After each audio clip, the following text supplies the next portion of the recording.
Hello everyone! May nagsusuin na. Wala makakuha tayo dito ng gagawing tea. Ayan, nakakuha tayo ng isa. Tama na tong isa. Kasi ay, hindi naman pwedeng marami dahil ang gusto ni Ima, bago always. Ito yung gagawin kong tea sa kanya. Ngayong umaga. Coffee. Ito yung gamot na pinainom ko ngayon kay Lola, oh. Tea siya, tapos maganda siya sa sakit ng tiyan. Yun, sa mga kapwa ko caregiver na hindi to alam, may makita kayo nito. Kasi may makikita ka nitong kahawig, pero hindi yun, halaman yun. Ano yun, ginagawang halaman, iba to. Ang amoy nito, iba. So, ito po yun, ha. Yan ang pinakainom ko ngayon at medyo okay na ngayon si Lola. Kumain na rin sa wakas.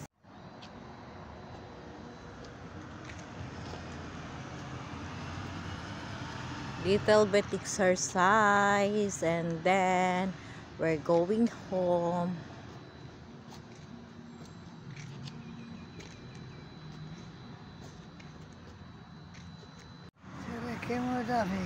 Milo, si Katan, si David Gadol.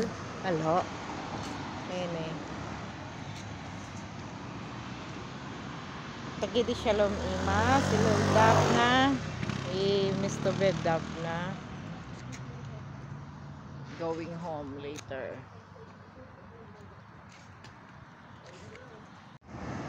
Kami dito sa waiting autobus. Ang problema, baka tigilan kami. Hindi kami pwedeng magtagal dito. Ima, kaya lakar kayo sa autobus, ba? Kapag kamalan kami, titigilan kami ng bus. Yan. Lakad-lakad lang kami, guys, kasi hindi nga maganda pakiramdam niya. At least nalibang-libang siya ng konti. Tapos mamaya pakainin, tapos patulogin ko na siya. Sana kumain kasi hindi siya kumakain.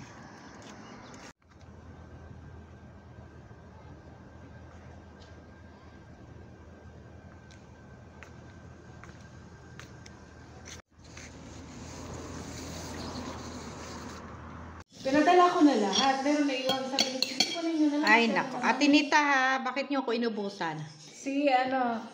Tapos sabi ko, ay sa ate sa halip. Sabi ko, Sila Judith ang may ha, hindi niyo ko tinirahan na. ang last si Judith at si ate Ninita. Pero kontento na ako dito sa gulay. Gulay pala. Walang halo lang yan, ginisa ko lang yan. Oo, ganito ang gusto ko. Ayaw ko yung may sahog.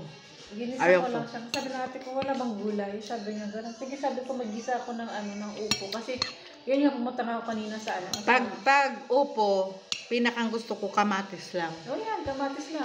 Ayaw ko yung nilalagyan pa ng isda. Kasi nilalagyan ng isda, nilalagyan ng karne. Ayaw ko. Alam mo yung dried hipon, yung alamang na dry. Hindi, ayaw ko yung mas gusto ko tong ganito lang. Ganon din ang nilalagay namin sa amin. Plain lang, walang langsa. Ako ganyan din yung gusto ko. Tapos kung gusto mo partner ng isa, kasi di ba tayo mo to sa isda. Wala yung isda. Kaya nga, ganon din. Yung kanina sana, ang palaya, lagay ko na Ito atin sa'yo. May ampalaya? Wala, dinala ng ate ko. Nabos talaga ni ate nito. Hindi man lang ng tira ate nito. Pero hindi pa luto yun, Saan ka bumili ng ampalaya? Sa Tel Aviv, di ba nag-get ako ng Umuha ko doon. Di rin ako nakapunta ng Tel Aviv. Kasi si Lola tinitingnan ko hindi maganda ang pakiramdam. So hindi ako aalis na malayo.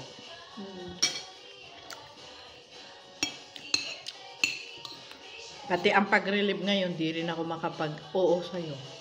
Kaya sabi niya, Hanap ka ng ibang reliever muna. sabi niya na ate Sally, sinabi niya ako kaya di ko kakain. Kasi pag oras na tinawagan ako hindi masama ang pakiramdam, siyempre, alis agad ako.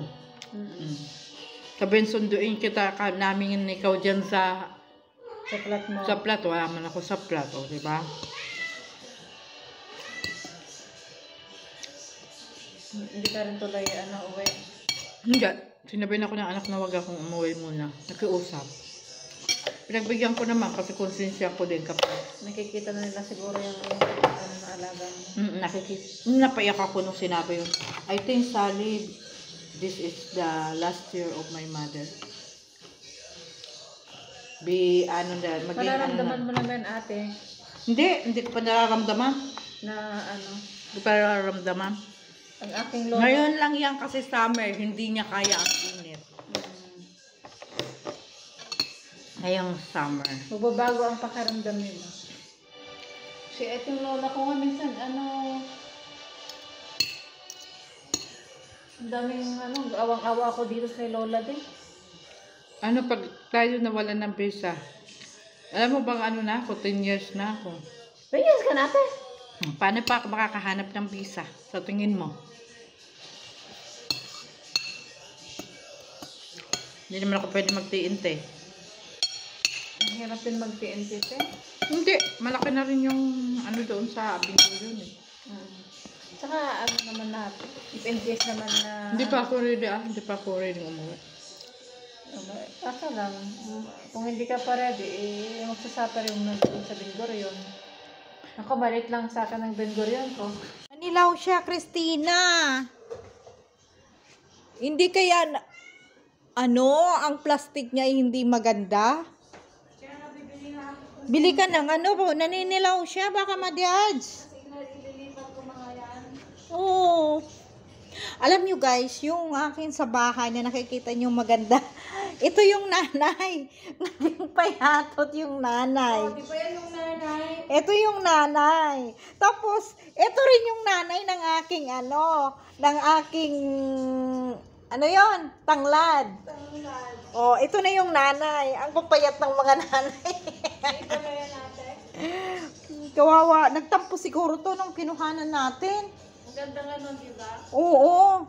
Kinuhanan kasi namin siguro nagtampo siya. Luma na kasi yan. Dinagdagan mo na yan. Lalapad. Anterle. Medya.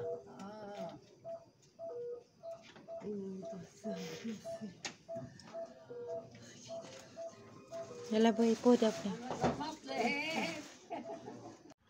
Ima.